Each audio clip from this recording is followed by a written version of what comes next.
Oke, selamat sore semuanya. Kita kembali lagi ke halaman belakang kantor Biro Antara. Kebetulan ini adalah sesi pertama di halaman belakang kantor Biro Antara yang membahas soal dunia sastra, persastraan. Dan kita sudah ngobrol juga kemarin sama Mas Kiki Sulistyo bahwa tema besarnya itu adalah antara buku. Saya juga nggak tahu, tiba-tiba tercetus dari Mas Kiki Sulistyo kenapa antara buku. Dan kebetulan hari ini itu kita akan bincang buku ya, bincang-bincang buku tahun ini 2021, Bedil Penebusan karya Kiki Sulistyo yang merupakan adalah kumpulan cerpen. Jadi mari kita berbincang-bincang bersama Kiki Sulistyo soal bukunya ini loh, yang kalau tidak salah ini pernah juga di perayaan buku komunitas Akar Pohon 1 minggu yang lalu ya, kalau tidak salah 1 minggu yang lalu ini pernah dibahas juga, tapi kita bahas juga di sini. Kita lebih mungkin ada beberapa yang bisa kita bahas lebih mendalam lagi di tema antara buku. Kalau begitu kita tanpa menunggu lama lagi, mari Mas Kiki Sulistyo, mari kita berbincang-bincang buku. Halo juga Mas Kiki. Mas Kiki. Halo juga Mas. Boleh Mas Kiki kita ini agak sensitif juga ini. Iya. Karena harus agak keras juga nih. Gitu. Mas Kiki Sulistyo, apa kabar Mas Kiki Sulistyo? Baik. Kesibukannya selain menulis apa Mas Kiki? Ngurusin komunitas. Ngurusin komunitas. Ya, program-program komunitas. Program-program komunitas. Akar Pohon ya. Ya. Oke. Ini tuh kalau nggak salah kemarin tuh tanggal berapa ya ini tuh di Tomskop itu? Tanggal 7 kalau salah. 7 Januari ya? Ya, 7 betul. 7 Januari sekalian perayaan buku ya kalau nggak salah. Itu perayaan buku. Perayaan buku. Oke. Nah, kita akan membahas soal berbincang-bincang buku tentang Bedil Penebusan, kumpulan cerpen dari Kiki Sulistyo, yang saya tadi beberapa saat yang lalu juga saya sudah baca. Tidak teks, saya nggak nyatet, tapi insya Allah ada di kepala ya. Kiki ya. Oke. Kalau tidak salah ini adalah kumpulan cerpen sebanyak 12 cerpen di dalamnya. 12 cerpen itu mulai ada cerpen dari tahun 2016, 2017, dan 2018. Betul ya Mas Kiki ya? Ya. Kurang lebih begitu, karena saya ngelihatnya itu dari tahun 2016, 17, dan 18 dan diterbitkan pada tahun 2021. Nah, pertanyaan pertama Mas Kiki, kok lama sekali akhirnya harus di tahun 2021, sedangkan cerpen ini sudah ada di tahun 2016, 17, dan 18, berarti sekitar 3 tahun. 4 tahun. 4 tahun dia berinkubasi, 4 tahun dia berhibernasi. Kenapa dikeluarkannya pada tahun 2021? Ya kan, saya sih menulis cerpen biasanya tidak berpikir langsung dikumpulkan menjadi buku. Jadi itu cerpen lepasan aja, satu persatu gitu. Seperti musisi mungkin bikin single, dia memikirkan album gitu kan, baru single kan.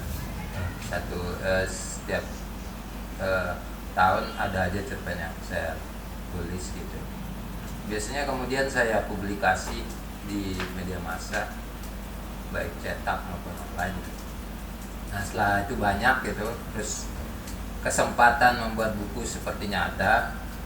Kemudian saya memilih dari cerpen-cerpen yang sudah saya tulis selama sekian tahun gitu, yang kira-kira bisa dikumpulkan menjadi sebuah buku, baru kemudian saya tawarkan ke penerbit. Dan di tahun sebenarnya buku Bedil Penebusan ini agak telat memang terbitnya karena pandemi ya. Karena pandemi ya. Ya itu sempat agak lama gitu karena pandemi itu, mungkin setahun lah ya telatnya terbit. Tapi pada akhirnya ya terbit, dan itu mungkin salah satu sebab dia agak jauh gitu dari. Tapi itu jadi dari yang misalnya 2016, 2017, 2018 itu mengalami revisi. Ya, dari versi pertamanya itu sudah direvisi sebelum dia ke buku. Oh, Ya. mengalami revisi. Akhirnya jadilah sebuah buku, Ya. kumpulan cerpen di tahun 2021 dengan judul Bedil Penebusan. Nah, ini tuh Bedil Penebusan itu adalah cerita kedua ya, kayak Di bukunya. di buku ini adalah cerita kedua ya. Yang pertamanya itu adalah kebun pisang, baru anjing bermata hijau ya. Mata hijau anjing danau. ya, mata hijau anjing danau. Nah, bila teman-teman yang sudah membeli buku ini dan membaca buku ini, di halaman pertama itu juga saya menarik kali ini. Kali ini ada banyak sekali menggunakan kata-kata yang bersifat warna. Dan hijau di sini ini saya ada anjing, terus ada juga pedang hijau ini, betul ya? Iya. Ya, judul cerpen Ya, keempat. pedang hijau dari laut. Nah, pedang hijau dari laut, dan juga ada wanita hijau. Pertanyaan saya, ada apa dengan warna hijau kata Kiki? Ini kan ada satu puisi yang dinyanyikan juga oleh Kang Hari, ya kan, wanita hijau. Terus saya pas baca buku ini, loh, ini ada hijau lagi gitu loh. Ada apa dengan warna hijau ini gitu kan? Mungkin sesungguhnya saya bukan hijau warna favorit saya. Oh, bukan hijau. Tetapi mungkin warna hijau itu warna yang paling banyak saya temukan gitu. Misalnya di daun-daun atau di apa. Warna hijau warna yang paling banyak saya lihat gitu. Dan dia punya latar belakang sendiri-sendiri. Misalnya puisi wanita hijau itu, jadi memang si wanitanya pakai baju hijau. Baju hijau. Ya. Terus yang pedang hijau dari laut itu kan ada sumber ceritanya ya. Ya. Dan di sumber cerita itu juga pedangnya hijau. Pedangnya juga hijau. Nah, terus yang mata hijau anjing dana juga Mata anjingnya dari hijau. hijau. Oke. Jadi memang dari sumbernya itu hijau. Dari sumbernya itu hijau.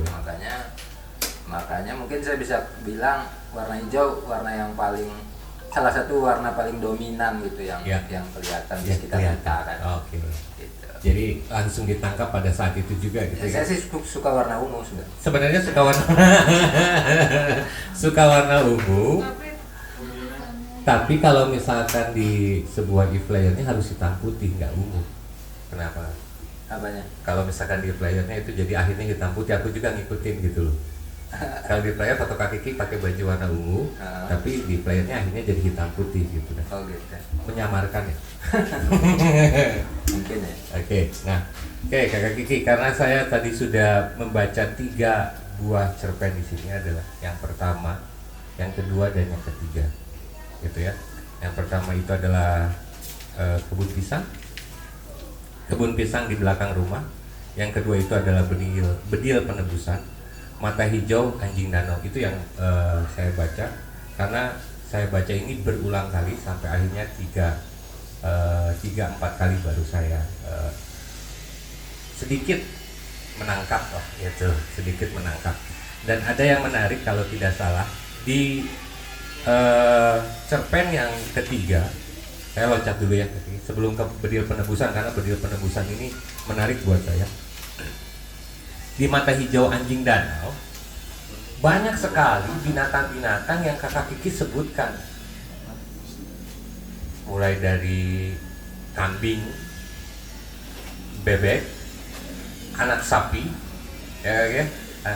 Banyak sekali, sehingga anjing bermata hijau itu seakan-akan sebagai monster gitu kan ya, kalau saya melihatnya awalnya di situ. Nah, pertanyaan saya,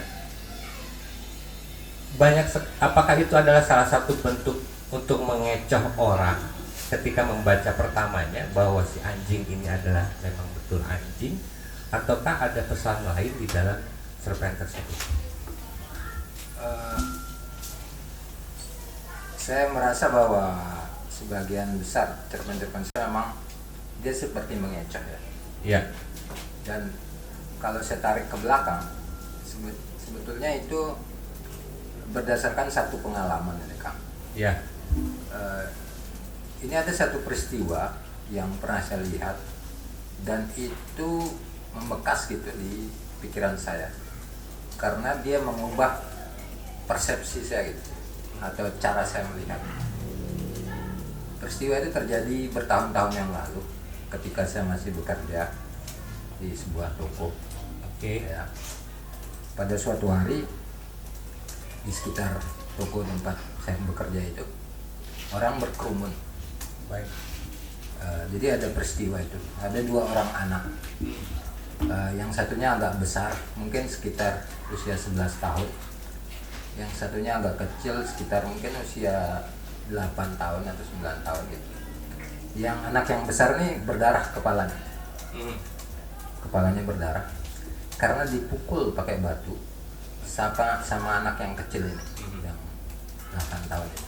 oke, Orang berkerumun dan hampir semua orang itu menyalahkan anak yang kecil ini, yang mukul itu. yang memukul. Ya, dia di kenapa kamu gitu, kenapa kamu Ya, gituin temanmu, ya. bla bla bla gitu. Si anak kecilnya diem aja begini. Ya. Sementara si yang besar ini memegang kepalanya Memegang karena kepala berdarah. karena berdarah. Nah, setelah orang pada menyalahin si anak kecil itu, si anak besar nih kayaknya dibawa gitu mau ke puskesmas atau apa gitu. Dan kemudian orang pada bubar. Kemudian ada seseorang yang berkata kepada saya seperti gini. Sebetulnya katanya, anak yang besar itu dari kemarin dia ganggu anak yang kecil ini. Ah, Dari kemarin dia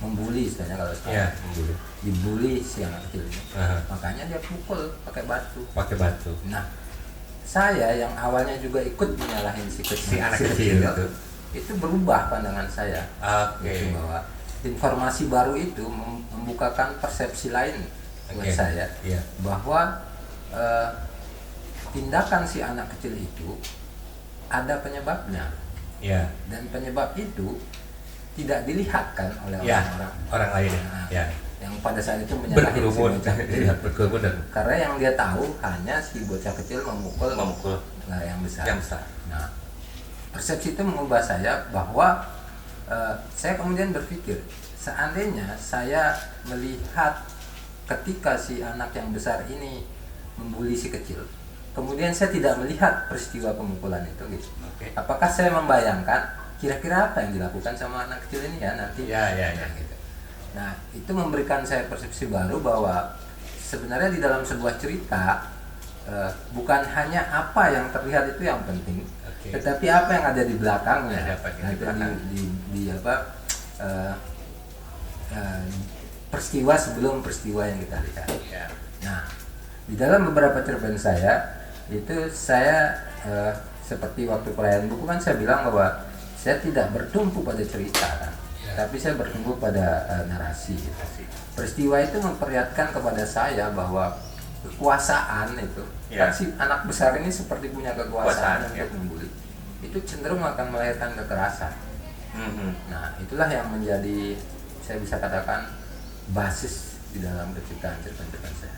Oh, Kritik saya terhadap kekuasaan yang cenderung melahirkan kekerasan. melahirkan kekerasan. Ya, Gitu. kayak gitu. Seperti halnya di dalam cerita anjing Mata hijau anjing. mata hijau anjing danau. Ya. Karena si warga itu yang tadinya sudah menyiapkan berbagai macam senjata untuk memburu, akhirnya ada sebab lagi di belakang cerita itu yang tadinya mau berburu anjing malah berburu kepala dusun. Ya, ya. Dua kepala dusun ya. Yang hendak menggusur mereka. Yang hendak menggusur mereka. Berarti ini bisa diartikan seperti cerita tadi ya. Ya, Si kecil dan si besar si ini. kecil dan si besar. Kenapa si kecil ini akhirnya bertindak mengumpulkan senjata menyerang kepala dusun karena ada sebab Mereka kan dibully itu sebenarnya. dibully semuanya. Ya, ditindas. gitu Ditindas ya. Ya. Karena tanahnya digusur. Ya, digusur. Keperluan pembangunan. Berarti berarti ini hampir mirip nih Kak. Mas Kiki ceritanya dengan cerita yang kedua itu Bedil Penebusan antara siapa itu saya Ryan sama siapa namanya? Admir. Adamir si Adamir itu hampir mirip juga ya. Hampir mirip ya ketika ada cuman menarik saya di sini tuh pengecohan ceritanya dalam cerpen Penebusan karya Kiki Sulistyo itu benar-benar mengecoh pembaca, di mana kita akan bisa menerka bahwa ini jalan cerita ini akan ke sini loh. Tapi ternyata tidak, karena di akhirnya kadang-kadang di tengah-tengah kita baru seperti menemukan konflik baru akhirnya gitu. Ada konflik dulu, kok ada konflik lagi. Lalu bagaimana nasib si mata anjing itu? Bagaimana nasibnya? Nah itu berarti terserah kepada pembaca lagi ya, bagaimana nasibnya. Ya, seperti saya membayangkan saya ngelihat si anak yang besar membuli anak yang kecil dan tidak melihat peristiwa pemukulan itu. Jadi bisa dikatakan dalam posisi saya tidak melihat peristiwa pemukulan itu. Peristiwa pemukulan itu adalah suatu peristiwa yang logis, berdasarkan peristiwa pembulian dia. Kayak gitu. Tapi saya di sini itu kan cerita saya masih tetap di cerita ketiga ya kayak masih tetap di cerita ketiga, dan settingannya itu malam hari, hampir semua malam hari. Rata-rata malam itu gitu kan, malam hari, penyiapannya pun malam. Nah ketika saya melihat mata hijau, saya seperti jadi membayangkan ketika orang berburu malam hari itu menggunakan semacam infrared itu malam hari kan. Itu yang pertama saya bayangkan.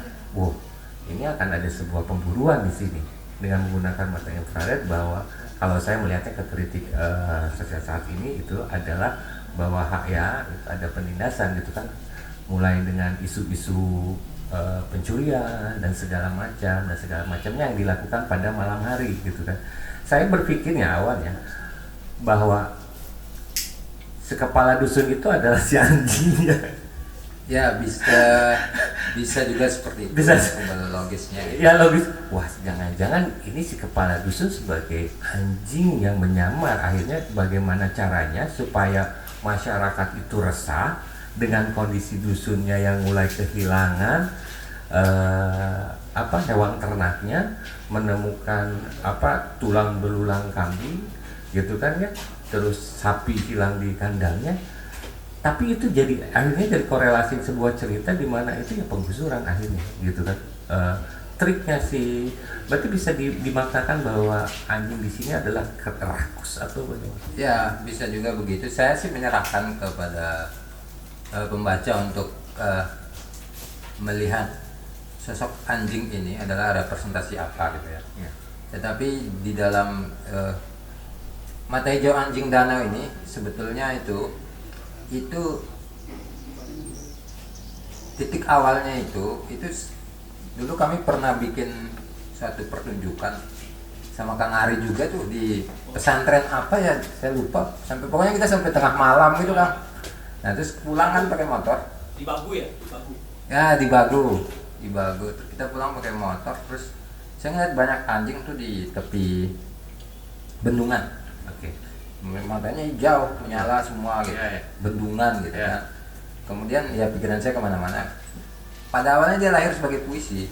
Pada awal? Ya, di buku saya yang Penangkar Bekisar itu ada puisi berjudul Mata Hijau Anjing Danau. Mata Hijau Anjing Danau. Ya. Tapi ketika dia lahir sebagai puisi, rasanya dia belum selesai gitu. Seperti dia masih gantung di kepala saya gitu. Belum tuntas. Kemudian saya buatlah dia menjadi cerpen. Adapun kalau di dalam cerpen itu suasananya itu malam gitu ya. Itu sebenarnya saya ingin mentransfer suasana ketika saya melihat anjing itu. Ketika saya pulang tengah malam. Jadi suasana itu sangat ini di ingatan saya, dan itu ingin saya transfer untuk membangun suasana cerpen itu. Nah, itu yang saya ini. Terus cerpen ini sebetulnya saya pernah kirim ke sebuah media dan ditolak.